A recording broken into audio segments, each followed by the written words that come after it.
अस्सलामुअलैकुम वरहमतुल्लाहि वबरकातुहू। आज की वीडियो में हम बात करेंगे शब बारात के ताल्लुक़ से कि शब बारात की हकीकत क्या है। जब शब बारात आती है तो हर साल लोग इख्तलाफात और बहस व मुबाहसा में मुब्तला हो जाते हैं, लेकिन हम तो वो चीज़ जानेंगे और उस पर अमल करेंगे जो अल्लाह ताला ने कहा है और उसके रसूल ने कहा है। अल्लाह ताला ने कुरान मजीद में फ़रमाया है वअतिउल्लाह वअतिउर रसूल कि अल्लाह की अताअत करो और उसके रसूल की अताअत करो। तो हमारे पास दो सोर्सेज़ हैं जो दो बुनियादी माख़ज़ हैं जिस पर हमें अपनी ज़िंदगी पूरी गुजारनी है। एक है कुरान मजीद यानी अल्लाह का कलाम, दूसरा है हदीस यानी नबी सल्लल्लाहु अलैहि वसल्लम ने जो काम अपनी ज़िंदगी में किया है। देखें, ये हकीकत बात है कि रमज़ान के अलावा अगर किसी महीने में नबी सल्लल्लाहु अलैहि वसल्लम कसरत से रोज़ा रखते थे तो वो शाबान का महीना था, और उन्होंने शाबान के सिर्फ 15 तारीख़ तक रोज़ा रखने की तलक़ीन की। और उसके बाद जो है उन्होंने कहा कि मतलब चूँकि रमज़ान आने वाला है, लेकिन बाज़ उलमा ने कहा है कि अगर कोई इस्तिताअत रख सकता है तो बाद में भी रोज़ा रख सकता है, लेकिन फिर भी 3-4 दिन पहले जो है ब्रेक लिया जाए, क्योंकि वैसे भी रमज़ान का महीना आने वाला है। और कुरान मजीद में शब बारात के ताल्लुक़ से कोई आयत मौजूद नहीं है, कहीं भी हमें ज़िक्र नहीं मिलता है, और हदीस से भी कोई इस तरह की चीज़ें साबित नहीं हैं। अगर कोई हदीस इस तरह की हैं तो या तो वो ज़ाइफ़ हैं या तो मौज़ू हैं। मौज़ू कहते हैं वो हदीस जो मन गढ़त है, फैब्रिकेशन है, जिसका हकीकत से कोई ताल्लुक़ नहीं है। आइए अब हम वो बात करते हैं जिसमें लोग अक्सर इख्तलाफात करते हैं या बहस व मुबाहसा में मुब्तला होते हैं।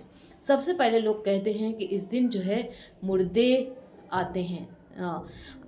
मैं आपको बता दूं कि एक मरतबा अगर कोई फ़ौत हो गया, किसी की वफ़ात हो गई, वो आलम बरज़ख में है और उसकी कोई भी रूह और कोई भी रूह जो है वो दुनिया में नहीं आ सकती।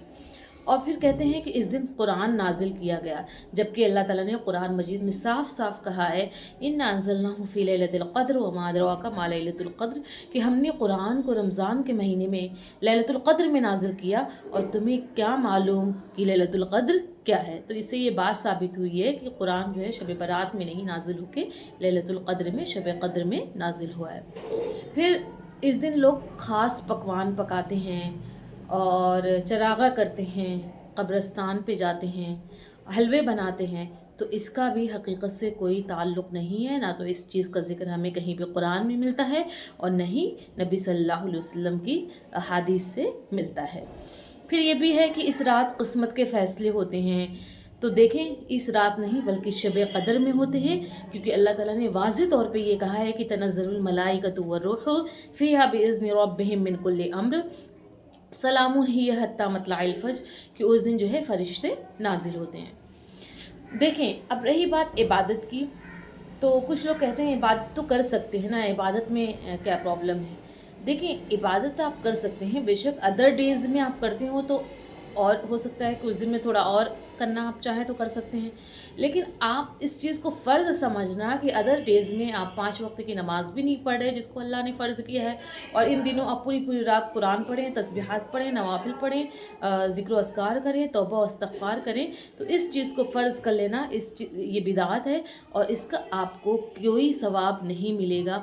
अगर आप अदर डेज़ में जैसे कुछ लोग होते हैं जो रमज़ान के अलावा भी रोज़ा रखते हैं कभी कभी, तो अगर इस तरह से अगर आप रोज़ा रखते हैं तो आप रख सकते हैं। अगर डेली आप इबादत करते हैं या डेली रात में कुरान पढ़ते हैं या तहज्जुद पढ़ते हैं या तो इस तरह या नवाफिल कसरत से पढ़ते हैं तो आप पढ़ सकते हैं, लेकिन इस चीज़ को फ़र्ज़ आइन समझना और इस चीज़ को इम्प्लीमेंट करना और दूसरों को भी इस पर उभारना, ये सरासर गलत और बिदाअत है। अल्लाह ताला से हमें यही दुआ करनी चाहिए कि अल्लाह ताला सीधे रास्ते पे चलने की तौफ़ीक़ अता फ़रमाए, हमारी कोताहियों को, हमारी गलतियों को माफ़ फ़रमाए और हमें जन्नतुल फ़िरदौस में आला मक़ाम अता फ़रमाए। आमीन।